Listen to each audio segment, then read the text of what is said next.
Okay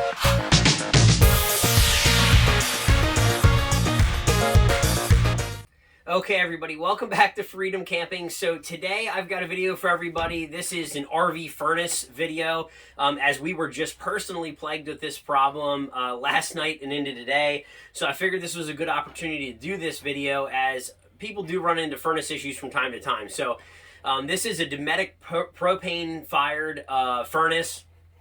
This is called the small vent. They also have one called the side door as well.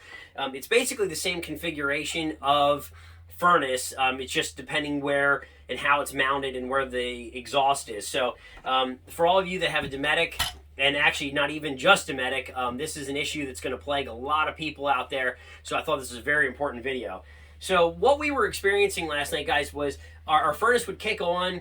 It would run for about 20 seconds, just blow cold air, and then it would never ignite and never fire and just shut off. So, of course, you know, kind of frustrating when it's getting cold out and then your furnace isn't working. So this morning, I certainly wanted to tear into this and see what's going on. One thing to keep in mind, guys, always check the easy stuff first before going in depth into something much more complex. So everybody make sure your thermostat's working fine, which ours was. You could hear it do the mechanical twing where it does flick over to the magnet and the screw. So the thermostat itself was fine and operating as it should be. I also checked all the fuses for the furnace as well. Okay, so one problem that you might experience is maybe in the middle of the night your propane ran out in one tank versus the other, so you got to switch it. Always make sure you're checking your propane, make sure it's full. That's a pretty easy thing to check. Also check your regulator. Make sure your regulator for your LP is operating correctly. You can do that by checking it and using like your stove or putting your fridge on the propane feature to make sure that it's working correctly. So obviously you need spark, you need fuel. So to alleviate the fact of, you know, maybe you're out of propane or it's a propane supply issue, try to run some of your other appliances and make sure they're running off of propane. Right now, we do have our fridge running off of propane, and I did run the range here, and they both operate fine. So I could rule those things out. Again, I checked all the fuses down here in our fuse box. Fuses were fine, and the thermostat, which ours is located back here, is fine as well. So next thing you want to go to is check your outside vent. Make sure that no bugs, wasps, anything's made a mess or a nest in your exhaust tube for your furnace. If your exhaust tube is clogged or blocked, it will not run. That's a safety feature, obviously, built into the furnaces to make sure that you don't have an issue, so nothing catches on fire. So ours, we do have a screen over our exhaust port. If you guys don't have one, you should get one to keep bugs and things from going up in there, making nests and making issues. I did go check our exhaust. Our exhaust is perfectly fine. I did get a flashlight and look up in there. Everything was good. So I then decided, okay, well, I need to check the furnace itself and see if there's any error codes or flashing codes. Now, with most of your furnaces, guys, anything that's fairly new, you will have a red light code. If you don't have an owner's manual, you can probably try to research it online. I was able to go in here and see that mine was telling me it was a 1 blank and then 3 seconds, 1 blank every 3 seconds. And that was telling me per Dometic, it says that it has an airflow or air supply problem. Well, ours doesn't have a fresh air intake or a filter like some of the ones built in your Class A's. So I knew it wasn't necessarily a fresh air issue. So the other thing you have is a sail switch and your igniter that could have an issue. Sail switches are a big issue on some of these furnaces. They're pretty inexpensive to change if you need one.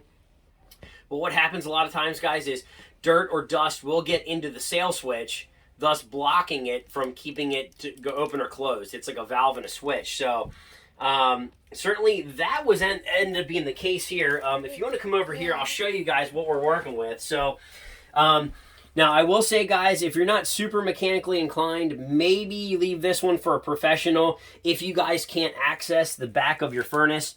Ours is tricky because there is no outside access for our furnace. The only way you can access our furnace is to take the whole unit out, which I actually did this morning. So ours, of course, has has the frame It has the vent that goes over front. We take all that out. There's another air supply tube over here. This actually puts heat down into the floor. It's kind of a neat little feature. So you have to remove that tube as well. And then inside of our cabinet, guys, I also had to take off the wall on the inside here to access this way. Now, what you will find on these Dometic furnaces, there is a reset switch, guys, on the back. I'm actually going to take the camera here, and I'll see if I can show you guys where this is at.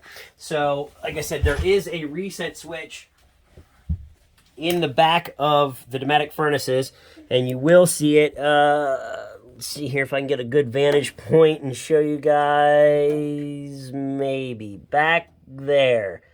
Right back there, guys, is the switch. So, not easily accessible, but you have to take off all these panels here. And when it's throwing an error code, guys, it'll actually show you, it'll be blinking in the back there where I'm pointing my light. It'll actually blink back there and show you where the issue is. Now, like I said, there's multiple codes for these furnaces, and they will blink for different patterns and different issues. So, again, thinking mine was the sail switch, I did go ahead and remove the whole unit. There's some screws here in the front. And then in the back here, when you pull the unit out, you have to make sure that you're pulling it out from your exhaust tube, you're pulling it out straight, and you don't have any issues there. So, of course, I had to do that. And then the gas line here as well, right here, is screwed into underneath the microwave. So you had to remove the screws there holding the gas line so you can pull this out. Now, once I got the unit out, I realized something right away, and I kind of noticed this. This was a theme.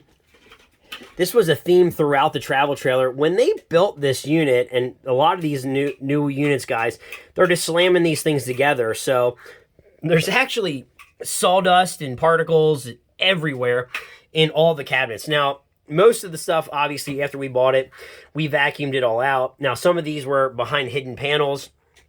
I didn't get in and vacuum, but today I noticed there is a ton of dust and debris back there. And there was actually a ton of dust and debris on top of the unit. You can see where it's still kind of dusty. I am going to finish wiping it off after I do the video here. But there was sawdust all up here. And there was sawdust in underneath all of our cabinets and behind this wall that goes in here. So what actually happened, guys, was there was some dust and debris in the igniter switch and the sail switch in the back of the unit. Now, some of you that you can access this from the outside makes it a lot easier. This project took me about an hour or so after diagnosing everything and figuring out what is wrong here. So I did have to pull the entire unit out. And then what I did was I cleaned the back of the unit very, very well.